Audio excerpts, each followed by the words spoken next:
Hey everyone, welcome back to the channel. In today's video, I'm going to show you how to change car icon on Google Maps. It will be really simple and easy. For this, first of all, just open up your Google Maps application. Then click on this search bar here.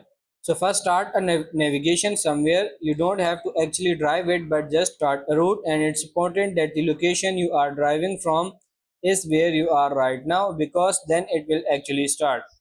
So just set a location and then click on this directions. So when you are on this window, before tapping on this start, you have to tap on this icon, right? This cross icon, click on it. And then you have to tap on this driving avatar. As you can see, click on it. And now as you can see, you can choose this car icon as well. There are a lot of icons here, as you can see. So let's say I'm going for this one here. And of course, you can change the colors from here as well. As you can see, the colors are changing.